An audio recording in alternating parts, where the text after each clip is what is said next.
இந்த விரலுக்கு வந்து நிறைய அர்த்தங்கள் சொல்லலாம்.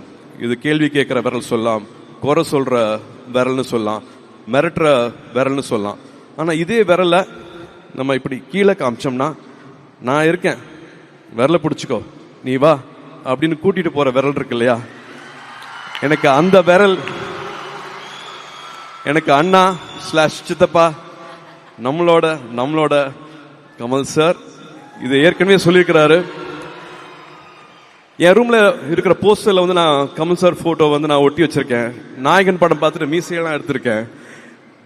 அந்த போஸ்டரை ஒட்டிட்டு எங்களுக்கு நடுவில் இப்படி ஒரு உறவு கிடைக்கும், இப்படி ஒரு பயணம் கிடைக்கும் அப்படின்னு நான் நினைச்சு பார்த்ததே கிடையாது. ரசிகர் மன்றங்களா இருந்ததை வந்து நற்பணி மன்றமா மாத்துறது வந்து அவர் தான்.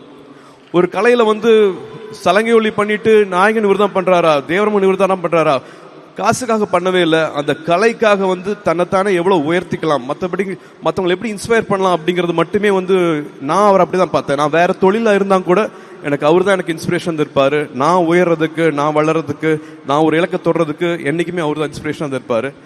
அவர் திரும்ப சொல்ற மாதிரி, படத்துலையும் சொன்ன மாதிரி, அடுத்த வினாடி ஒழித்து வைத்திருக்கும் ஆச்சரியங்கள் இந்த உலகத்துல ஏராளம். Miracles happen. நினைக்கிற கனவு நிச்சயமாக நிறைவேறும். அண்ணாவை அகரம் சார்பாக மேடைக்கு அழைத்து உங்களுக்கு ஆசீர்வாதம் சொல்லணும்னு ஆசைப்படுறேன்.